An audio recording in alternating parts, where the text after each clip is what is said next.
I work at the hospital, but I'm not a doctor, a nurse, or any other clinical professional. I'm a housekeeper, part of the environmental services team. I have to wear a badge with my picture and department listed on it. It's not uncommon for people to approach me with questions because of my scrubs and badge, but one encounter left me feeling uneasy. It was early evening and I was walking across the crosswalk from the parking lot to the entrance when I heard someone calling, Miss, can you help me with something?" I turned around to see a man in his mid-30s. He said his wife was on the 3rd floor, but he couldn't figure out which entrance to use. I gave him directions and he walked through the doors. Later that night, as I was leaving work, I heard the same man call out to me from a bench outside. He said he wanted to talk to me and that he was a decent guy. I tried to ignore him and walk away, but he followed me, trying to start a conversation. I was ready to leave, but he wouldn't let me go. I got in my car, but he pounded on my window, insisting that we chat. I was terrified. After driving away, I contacted my shift manager and security, and they checked the cameras. They found out that the man had been following me earlier in the day, and he followed me again after I left work. The security team forwarded the information to the police, and I was told to use the designated parking space from then on. But the man didn't stop there. He began appearing in my nightmares, and I would wake up in the middle of the night, sweating and shaking. I was afraid to leave my house and even more afraid to go to work. I couldn't shake the feeling that he was still watching me, still following me. One day, as I was cleaning a room, I heard a strange noise. It was a low, guttural growling, and it was coming from the closet. I opened the door and saw a pair of glowing eyes staring back at me. It was the man from the parking lot. But he wasn't human anymore. He had transformed into some kind of monster. I ran out of the room and tried to find help, but no one believed me. They thought I was just overworked and stressed out. But I knew the truth. The man had become a monster, and he was coming for me. Every day, I would see him lurking in the shadows, waiting for his chance to strike. Eventually, I couldn't take it anymore. I quit my job and moved to a new town, hoping to escape the monster's grasp. But even now, years later, I still see those glowing eyes in my dreams. I know that the monster is still out there, waiting for me to let my guard down. And I know that one day, he will find me and he will never let me go.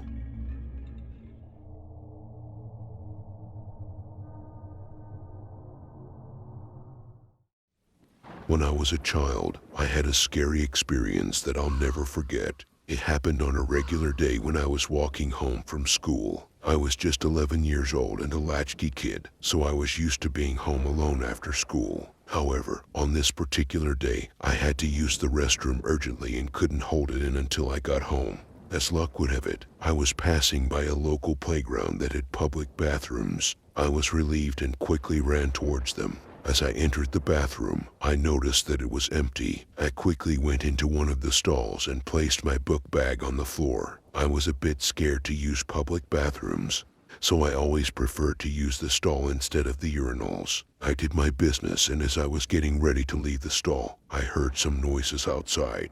I didn't think much of it as I assumed someone else was in the bathroom. However, when I turned around, I saw a man standing outside my stall. The man was facing the door, and his feet were pointed towards me. I froze in terror as I watched his arm reach under the door and grab my book bag. He yanked it out from under me, and I was too shocked to react. The man quickly left the bathroom, and I was left alone, shaking and terrified. I stayed in the stall for a long time, trying to process what had just happened. I couldn't understand why someone would do that, especially to a child. I was too scared to leave the bathroom, so I stayed there for what felt like an eternity. Eventually, I mustered the courage to leave the stall and check if the man was still around.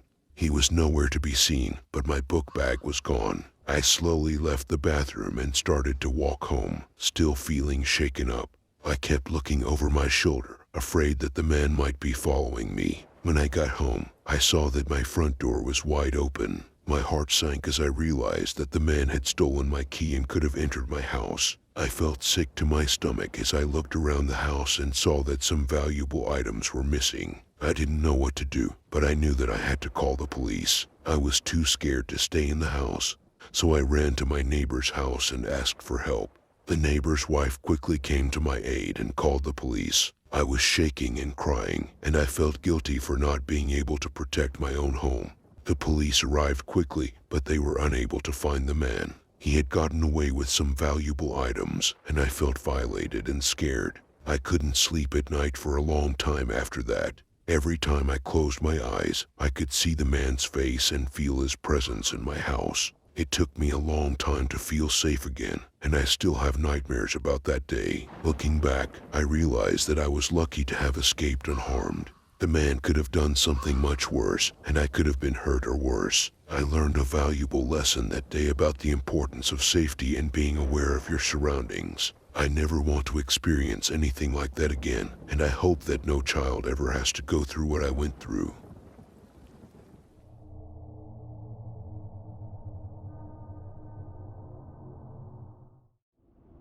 It was a dark and eerie night, the kind of night where everything seemed off. My friends and I were looking for a place to hang out, to have a good time and make some memories. We were driving around, trying to find our usual spot, but it was already packed with people. I suggested we go to a place I had been to a few times, a spot in the woods where people would have bonfires and parties. We parked our cars on the street about 200 feet away from the tree line. The neighborhood was average, and we thought nothing out of the ordinary would happen there. We started the fire, and we were all having a good time, drinking and smoking. But then I heard a strange sound, like Velcro tearing. I couldn't tell what it was at first, but I dismissed it as my mind playing tricks on me. However, the sound became louder, and I could hear a faint zapping noise like that of a taser. I was the only one who seemed to notice it, and I began to feel uneasy. My girlfriend at the time asked me what was wrong, and I explained what I had heard. We all listened in silence, and then we heard it again. The unmistakable sound of an electric zap. We were all scared, and we quickly put out the fire and tried to figure out what was going on. As we walked towards our cars, we saw a man walking towards us. He was holding some sort of stick, and he was staring right at us. We passed each other by, and then he held up the stick, and it lit up with a bright light. He was a cattle prod. We were terrified, and the man followed us for a short while before disappearing into the woods. We never went back to that spot again. But that was just the beginning of our nightmare. A few weeks later, my girlfriend and I were driving home from a friend's house when we saw the same man walking along the road. He was holding the cattle prod, and he was staring at us with his bulging eyes and creepy smile. We tried to drive away, but he followed us, his car tailing us, and we could hear the zapping noise from the cattle prod. It was like he was toying with us, and we didn't know what to do. We finally lost him, and we thought we were safe. But then, we started receiving strange calls and texts,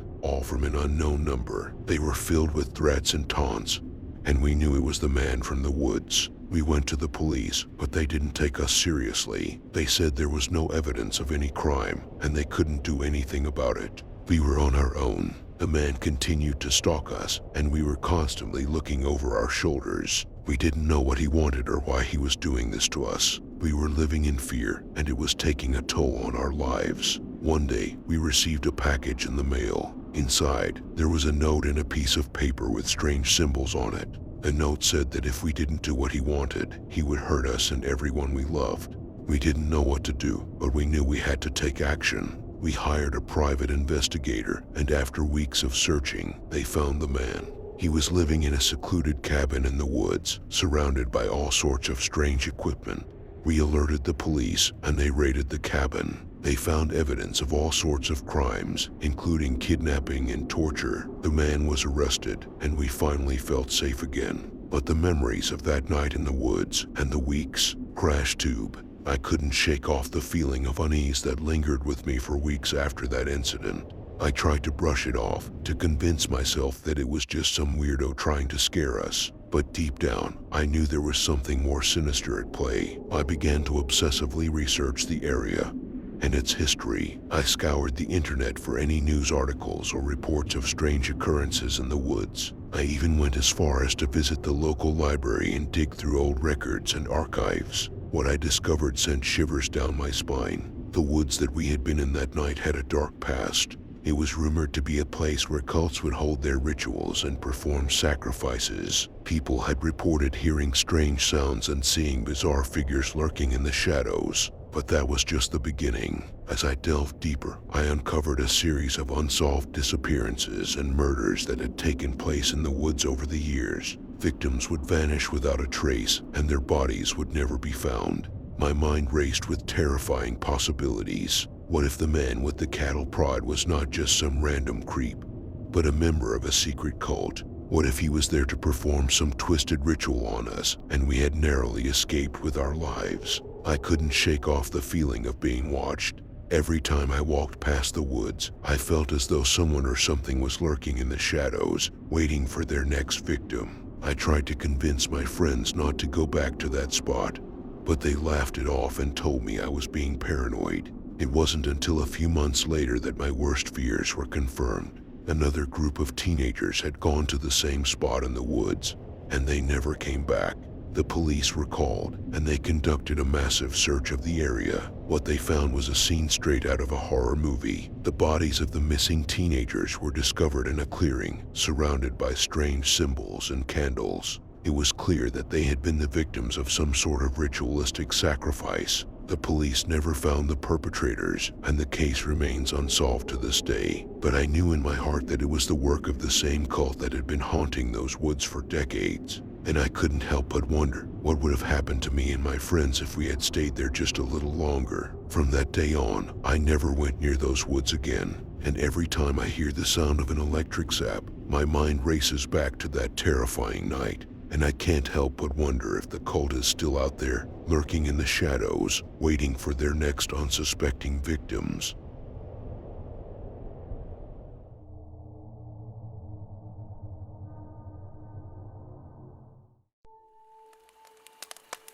There's an abandoned house between my town and the town next to me on one of the country roads that connects us. And I've been to it before and even gone inside twice with my sister and best friend. It's an old house that dates back hundreds of years, at least according to the bank records I was able to find. You can kind of tell just by the design. Really, the house is 2 stories with a basement, has loads of furniture and objects strewn about inside, and is far from empty. You can tell it hasn't been lived in for decades, and whoever had previously owned it, it seems almost like they just disappeared one day, leaving everything behind. And the way I was able to get in the first time was through the cellar door in the basement. It's broken up and then propped up with some big sticks. My first visits were around 2 years ago, and I hadn't gone back in all that time. Another friend, though, expressed interest in seeing the house. When I told him about my experiences last summer, I told him I'd take him over to it.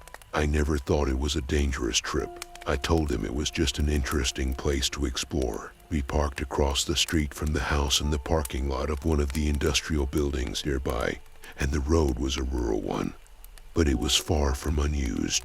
We didn't want to be questioned by anyone as to why we were there. My friend, being much braver than I, despite my previous visits, led the way across the street into the front of the house. He asked me a couple of questions about it and what I'd seen in there. I told him the kitchen still had expired food in it, and the upstairs had a board game set up that I ended up bringing home with me. As we walked from the front of the house to the side, leading to the back with the cellar, I made note that there was a lot more brush around than when I had gone last and had gone in the spring those years before. And I never experienced this thick bush. I was now carefully moving through. I pointed this out to my friend to be careful as we both tried to figure out where the path to the cellar was. Eventually, we pushed a big bush out of the way and found the cellar broken and propped open exactly as I had last seen it.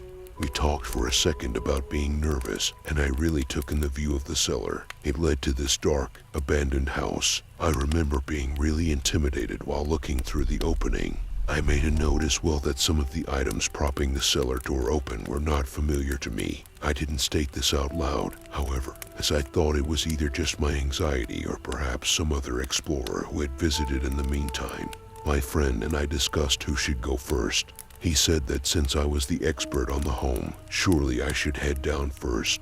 I was extremely hesitant, of course, but eventually, after a good 5 minutes of breathing and calming myself down, I started down the steps of the cellar. It was an awkward entrance after the cellar collapsed, leaving a little room for maneuvering. You had to duck under the part of the cellar door that was still put together, then inch your feet down the steps, and finally turn your body sideways to fit through the small gap into the basement.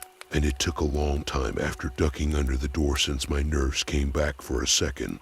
I made it in just fine, though, and my friend followed quickly behind. We stood in the corner of the basement now, taking it in fully. I turned my phone's flashlight on, and he did too. There was a spider web in the path of the stairs up to the first floor. I looked around and found some sort of tool to knock it down. I took the tool and swept through the web. After that, I tossed it back on the floor. My friend and I talked quietly. I don't remember. What about? We fell silent quickly, though. Above us, I could clearly hear footsteps on the boards above our heads. It seemed like they were heading to the stairs that led down to the basement. I remember this part the best as I looked at my friend. He didn't seem to react to the footsteps I was hearing. I looked at him suddenly, very worried. Before I could even say anything, he grabbed me. "We need to go now." He turned around and practically jumped off the stairs. I remember thinking he was going insanely fast. I could feel his hand tugging me up. I was a bit slower, but I also got up pretty quickly. He pulled me out of the opening. I landed on my hands and knees after I escaped the cellar and immediately stood up in the weeds. I turned around to my friend, who was crouched and staring down inside. I said to him that we should get out of here, and he turned away. He told me to go first through the weeds. I pretty much just ran through the brush. I'm definitely getting cut up by some of them. We made it through them and back to the front of the house fairly quickly. My friend kept urging me to go in front of him as he watched behind us. He switched to flashing his light in the windows of the first floor, the front of the house. I asked him what he was doing. He didn't really answer me, so I asked him if he had heard the footsteps before we bolted out of the basement. He turned to me and said that he had heard them, and that's why he was watching the cellar to see if anyone was following us out. He continued to say that after he'd pulled me up, he turned to guide me away before he let go of my hand.